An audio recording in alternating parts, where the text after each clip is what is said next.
Now I have with me someone whom I know many of you have been longing to meet for a very, very great deal of time, and as she is starring in a show here at the Princess Theatre at the moment, it gives me a great deal of pleasure to bring her into your home and to just have a little chat with her about this and that. I have with me the person who is known to you as Margaret Rutherford. But actually, you are married, so you're Mrs. Davis, spelt without an E. And do you know, at this moment, I would like to introduce Mr. Davis. I think this would be a very good idea. Mr. Davis? How do you do? I'm Mr. Davis. I'm professionally known as Stringer Davis. Stringer is an unusual Christian name. It's a family surname, but I think I'm the only person with Stringer as a Christian name. May I call you Margaret? Because I have been for some time in my own mind calling you Margaret Rutherford. Oh, well, I always feel that's rather a compliment when anyone says that. Well, thank you very much. You've been one of my film favourites. I've loved your films. That's the only way that I could know you until I was fortunate enough to see you in person the other night at the opening night. And you sounded to me a little bit overwhelmed when you made your curtain speech. Didn't you expect to be loved as much as you were? Oh, I was overwhelmed, partly by the response. And it had been so very much warmer than Sydney, you see. So I hadn't known anything quite like it, except in Tasmania.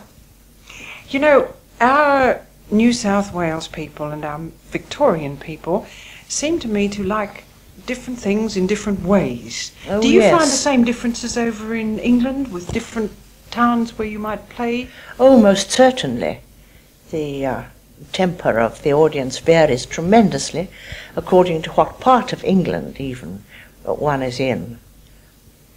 Do you prefer the live theatre or do you like film work?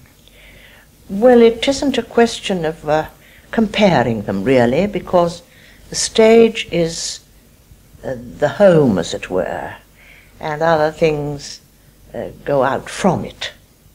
How did you actually start, Miss Rutherford?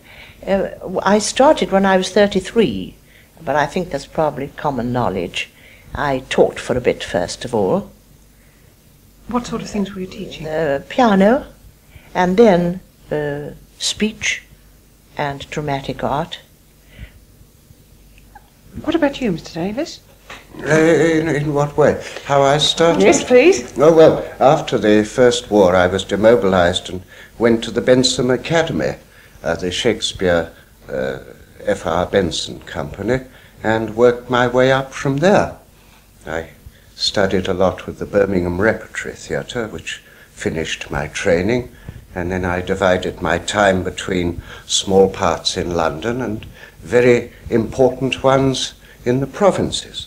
I think you're being very modest.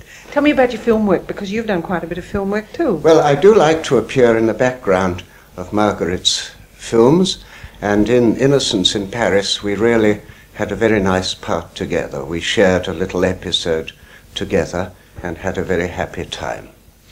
Please, Margaret, tell me about your home life. Where do you live when you're in London?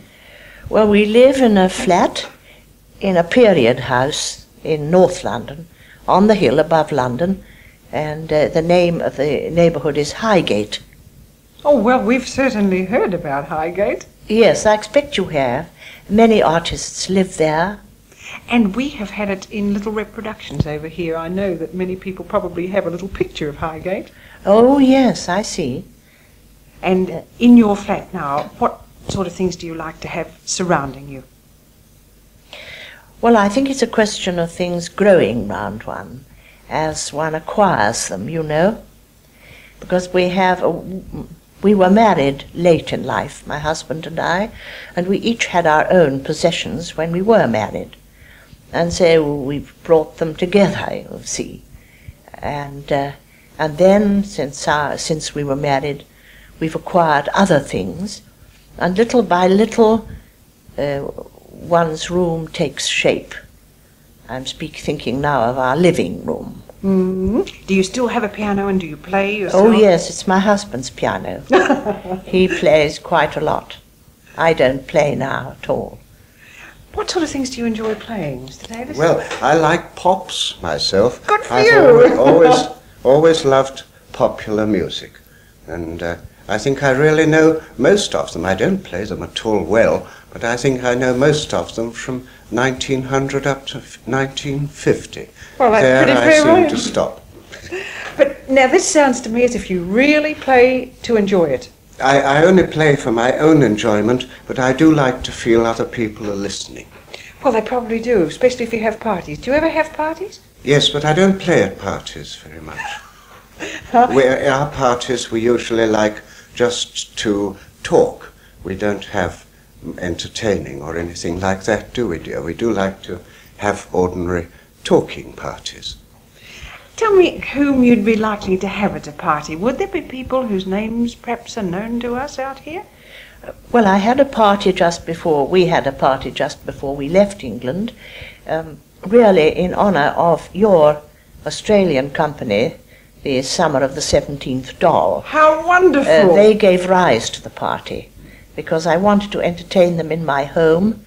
I knew also that we were going to Australia and that we would like to see our friends, our English friends, before we went, and it was a good way of assembling them.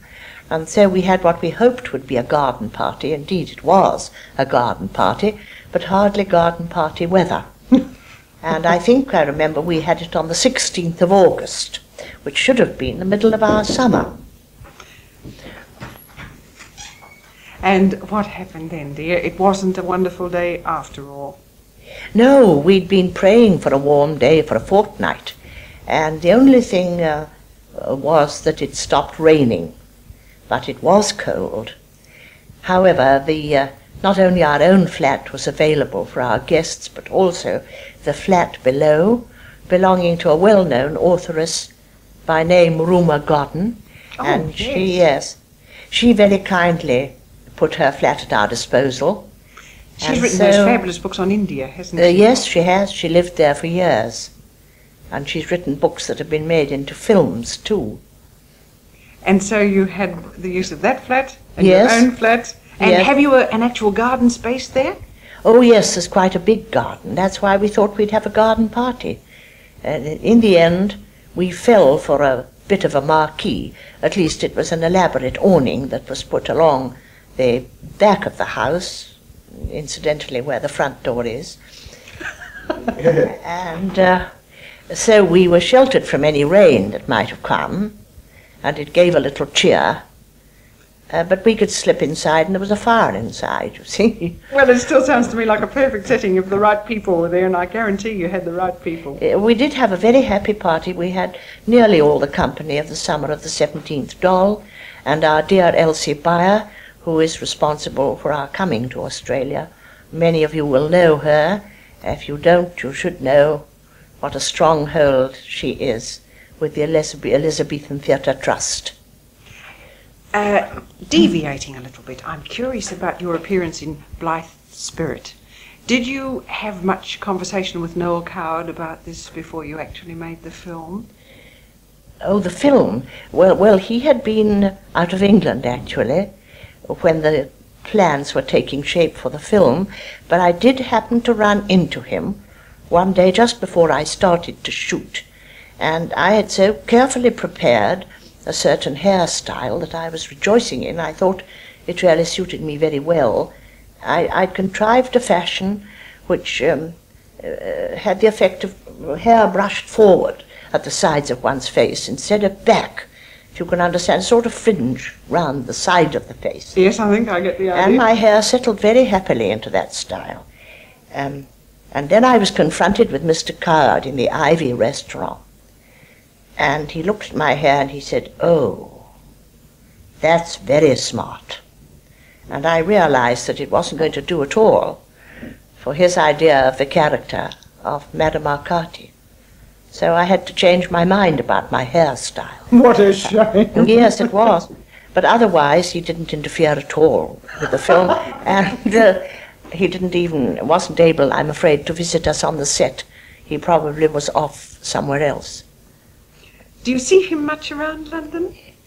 Well, when he's there and I'm playing in the theatre, he always, I may say, comes to see me, and he's one of my most heartening audience. I mean, he always expresses himself so warmly.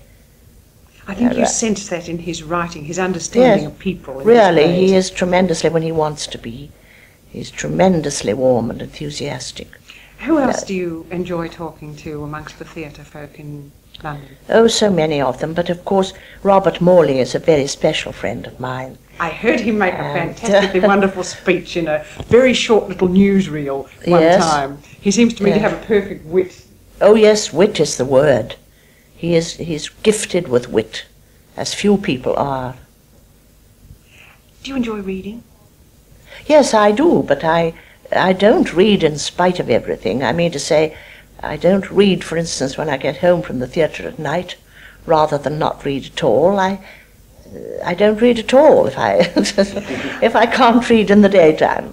If you can't read actually when you're relaxed and wanting to just enjoy it, you don't make yourself read? I don't like to make myself read, no. And your general life is a little bit busy, isn't it? Well, it is just a little bit. So that when I read, I'm inclined to feel, if it's on a weekday, for instance, and not on Sunday, that I ought to be doing something else instead. It's a very uncomfortable feeling, isn't it? With which one is very often assailed. Mr. Davis, what about you now? Do you have your work cut out looking after Miss Rutherford, as well as all your own affairs? Yes. Well, it is mutual between us. We try and keep Margaret Rutherford before the public and enjoying herself so that the public can enjoy it. Where did you first meet? Well, we met in repertory at Oxford, in the playhouse there. That also was a pioneering sort of thing. They took a little hall and started the Playhouse Repertory Company, and Margaret and I met there. And you had already been established in theatre for quite some time yourself? Well, I did start. I started in 1920 professionally, so I've been at it longer than my wife, though I've never been a star. As I said, I trained with Lady Benson, and she said, "Stringer, you'll never be a star, but you'll never be out of work." Now that's a very comforting thought, isn't it? Well, it was a very good prophecy, because I'm very proud of the fact that between the two wars, I never took more than 5 weeks to find another job, except for 3 very bad summers I prefer to forget. But we won't ask you to remember them. But I imagine that between the pair of you, you and Margaret, you have a very wonderful alliance here, and how helpful you can probably be to one another. Well, we endeavour to keep each other in order, don't we, Margaret? Oh, yes, we do. But, well, I don't think it's very difficult, really, when we're happy, which we are at the moment. One can certainly sense that. Tell me one last thing. Do you like pets? Do you have a pet at home? No, we really haven't a pet. Not even a budgerigar. You've no idea how popular they are out here. Yes, I know. My friend Olive Walter, who is an Englishwoman and living out here, she has one. It plays a great part in their lives. But you really wouldn't have time to look after a pet because, now, for instance, you'll go back from here to film commitments immediately? Yes, I think so. I hope so. And Stringer will probably have his film commitments too. You will, won't you? Well, I hope I'm in the background of that film too. There'll be a row if I'm not. That's right. Can you divulge the title of it? No, because I don't really know the title of it. You're under contract and you have to go back. Well, I want to go back, and I'm very glad to have something to go back to, because I think it's most necessary, having had a very active period here, not to go back into a void, you know, as far as work is concerned. You like to keep going most of the time? Oh, yes. In fact, I never care to have a holiday unless I have my eye on some work that is coming. Stringer is leaning forward anxiously and wants to say something here. You shall, Stringer. Miss Lum used the word contract. Margaret isn't under contract. She's entirely freelance and chooses what she likes to do. Yeah. I freelance too, Margaret, and I find it much the most comforting thing to do. Oh, well, it's the only thing, I think.